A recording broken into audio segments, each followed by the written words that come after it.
Go ahead. Hi, I'm Swastika Mukherjee. I've come for the world premiere of my film The Last Poem by Mukherjee, which is based on the iconic novel of Tagore, Swastika Mukherjee. And I work in Bengali films and I've travelled from India, and I think it's a great honour to be a part of the 10th Dubai International Film Festival, which has really become big, and we keep hearing about this back in India, and people are really geared up to send their films over here and be a part of this festival. So I think the hospitality is great, and people are amazing, and this is my second time in Dubai, but being a part of this entire festival circuit and watching films and getting ready for meeting people all over the world, and meeting people who are part of the film industry from all over the world, I think that gives you a real high. I think yes, we as a part of the film industry, I think we also get bugged and bothered at times by this this weird notion of the censor board, which is different in maybe Bombay and different in Kolkata and different in other parts of the country, and they say yes to these I think obnoxious item songs which has disastrous words, and they don't mind, but they may just have a problem if it's a relationship story between a teacher and a student. So they're like, this really shakes up the social system and the social norm, and then they don't want to keep the scenes in the film. So I don't know how we feel at times it's quite weird, because how does a very dirty music number doesn't affect the lives of people, and maybe something which we pick up from reality. It can be a homosexual relationship or broken marriages, or anything that's happening all around us, and it's quite normal nowadays. They have issues with that, so definitely that's something to worry about back in our country. And there are various kinds of films happening over there. Some definitely cater to the mass, and some cater maybe to the more urban audience.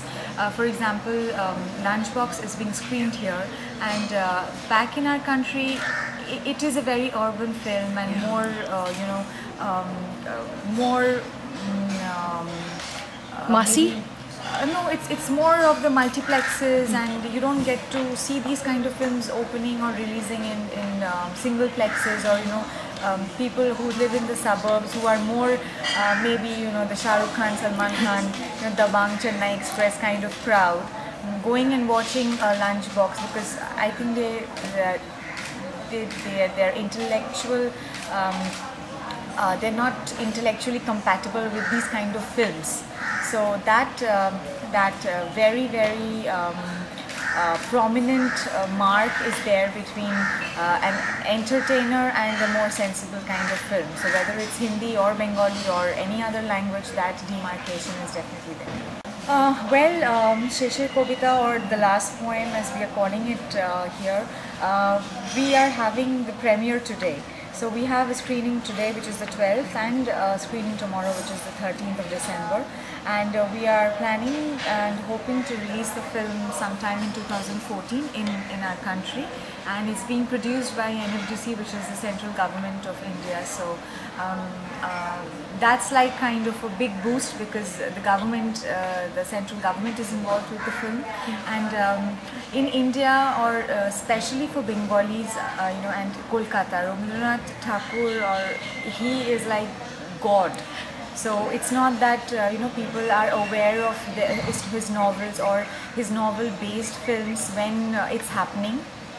I have read the story or the novel when I was in school, and then I have read it again when I was in college. And The Last Poem is quite iconic in terms that whenever you read the novel at whatever age, you feel that it's contemporary. Maybe it's written that time and then.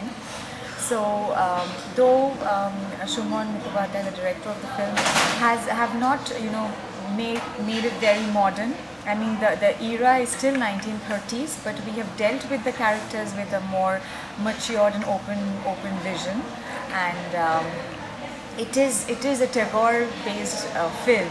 So the audience is already there in that kind of a mindset.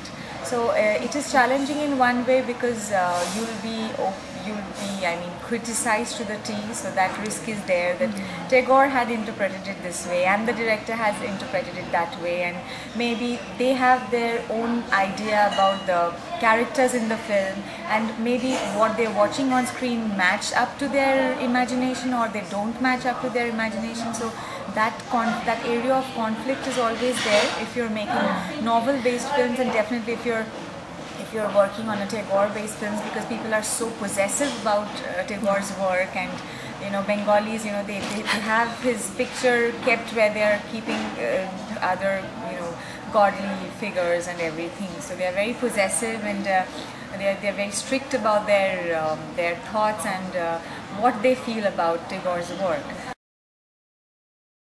For me, working in a cinema which is good gives me a lot of job satisfaction that way, and I'm happy with the kind of characters I play, and because there is good cinema and there is bad cinema, so I'm happy to be a part of the good sensible movies, and